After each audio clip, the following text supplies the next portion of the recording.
GP at Wingate Medical Centre. So you're a GP? What does your job involve? Basically, I see patients. Well, I say see patients. We operate a system where people ring us, we ring them back, we speak to them on the phone, work out what the problem is, and then if we need to see them in surgery, we'll see them in surgery. But a lot of the time we can solve a lot of their problems on the phone. It's a new way of working for general practice. We've been doing it since 2014, and it's working well for us and for our patients. In the old days, GPs would sit in the rooms, patients would book appointments, you would see patients that you didn't know what they were coming in with, they'd just turn up with anything. Some things were appropriate for them to come in with and the right kind of stuff, and some things they really needed to be seeing other people or have other things done.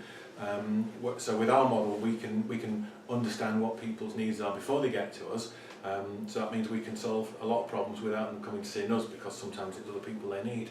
We're often the first port of call for loads of stuff that really other people can help with better than we can. And our model helps people get to the right person in the right place at the right time. Why is your job important? NHS relies on GPs as the gatekeepers. We see most of the work that's done in the NHS. 90% of the contacts of the NHS are done in general practice, so hospitals actually only do 10% of the work. Hey, big bit of the work, and it's an important bit of the work, but the vast volume of healthcare is delivered by general practice. So this surgery, I think in the last year we had 70,000 contacts with our patients. That's 12,000 patients in total in the practice.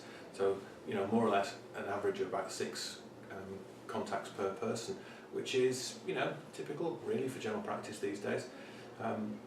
When we see people, we're the ones who decide whether or not they need to see a specialist, and if so, which specialist. So not only is it the traditional gatekeeper role, but it's also more of a signposting. And increasingly with information in the 21st century, we're also helping signpost people to resources, helping them get the right information and understand more about their conditions. And I think probably these days maybe half of my job is about information, providing the right information, answering queries, understanding the problem. It's really it's a good job. If you could have a typical working day, you could describe it, what would it be? There isn't a typical working day, that's the joy of it.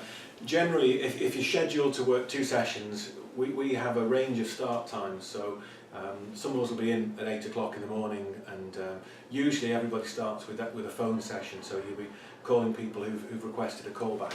And then, depending on how your callbacks go, you'll end up seeing patients. Some of them you'll have booked in advance, patient's choice. So if they said, I want an appointment with you next Tuesday morning, you could book them in for that.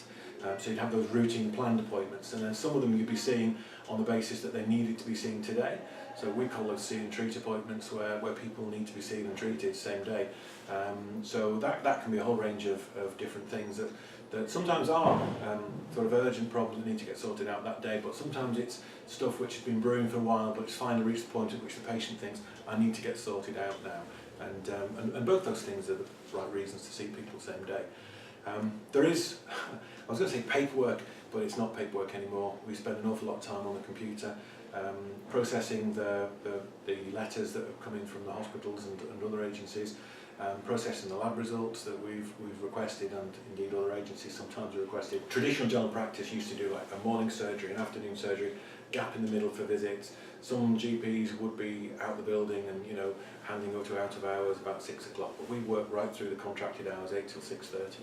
And you can see in the not too distant future it's likely to be 8 till 8, and possibly involving a weekend day, but that's a future plan rather than a here today problem. You did touch on sort of some challenges, and that you don't know what's going to come through the door. I mean, some might see that as exciting, some might see it as scary. How do you find it when you don't know what's going to come through? It's interesting, because with our model, it's about you don't know what's on the phone next. Once people are coming in, everybody that's coming in to see us, we've already kind of triaged in some way. We already know what's happening to them in some way.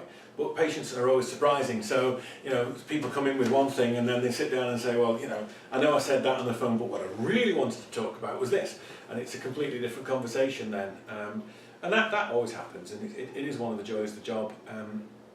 I like change. I like, doing things differently. I like seeing how much more effective I can become, rather than just assuming this is it and there's nothing more to it. So the idea that the next patient, if I do a good job, will actually that doesn't count. The next patient doesn't know I've just done a good job. You know, they're not going to be impressed. So you have to start again. And that's one of the mental disciplines of general practice. You know, you could be dealing with somebody who you're dealing with their end of life care, their terminal illness. You could be processing through that and handling that and doing the right thing by that particular patient. And you will inevitably feel a bit of a downer as a result of that. The next patient in doesn't need you to feel a bit down. They need you to be open and receptive to what's going on.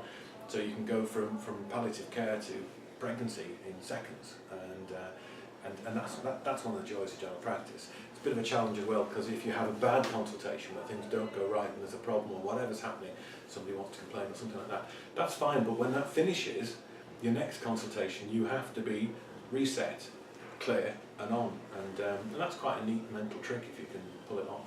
And then any other sort of joys of working as a GP? Yeah, there's no such thing as an average GP. So general practice is what you make of it.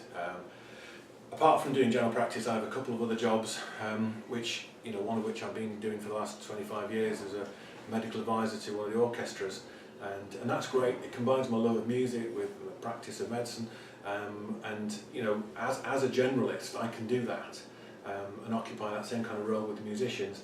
Although they're a specialist population, the principles of dealing with them is very similar to general practice, and being able to learn the knowledge I need to handle that specific population is very, very useful. I enjoy it, and like I say, 25 years, it's been a cracking job so far.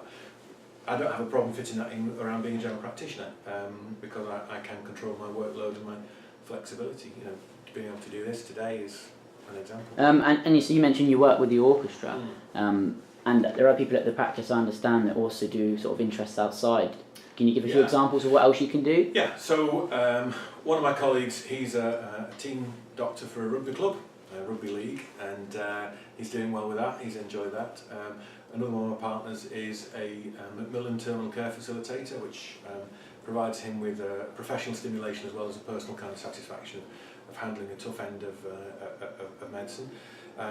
We have clinicians whose interests outside of medicine are also kind of extensive, but each one of us has some element of interest, not necessarily specialisation, but certainly something which, you know, clinically floats the boats and helps them get on. So within the practice, every single one of us is different and varied, and we all enjoy that about each other's clinical practices. What about outside of work? You know, do you find you've got enough time for a family life? And I think that's a question people want to know when they go into medicine. You know, you hear long hours. Do you find you've got enough time? Yeah. I mean, it can be. You know, when you first start out as GP, you're generally working sort of full days every day of the week, and then as you develop interests, it takes you away from that 9 sessions of full-on clinical contact, and I think that's probably a good thing, because the other stuff generally feeds in and keeps you fresh. So in my case, married, 3 kids, 2 dogs, playing a swing band, singing a choir, I have time to live and enjoy it, and it's general practice does that. If someone is potentially wants to become a GP, what do you think are the necessary skills that they require, and any advice you'd give someone who is applying to study medicine? Right. Being a GP is about being able to think quickly, about being able to make clear assessments, share a lot of information with people, being able to communicate with individuals about what it is that they want to happen, what they're concerned about, what they're hoping will come to pass, and kind of working together with patients in a very close way. That means that you know, you can do the right thing for them and by them. If you like people and you enjoy helping, then it's a cracking job. In terms of advice, anybody wanting to do medical school, people are going to say, "Oh, it isn't the job that I went into," and that's the truth for everything. You know, no job on the planet is the same as it was 10 years ago. The internet, technology, expectations, people's ideas change. So all jobs have changed. Is general practice as rewarding to me now, 25 years in, as it was when I first started? Yeah. Do I think it's a cracking job? Yes, I do. Would I do it again? Yes, I would. Is it the same job? No, it isn't. Is that bad? No. So from the point of view of, don't be put off by people saying, oh, it's not the job it used to be. It's still a cracking job. So if you want to do GP, get in touch with your local practices, do some volunteering, get involved in understanding what's happening in primary care. There's plenty in the news, so just keep your ears open. And as you go through medical school, make the most of your student placements. Enjoy working with people. If you find a tribe that fits with you, if general practice is your people, you'll know it, and you'll come back and be a GP.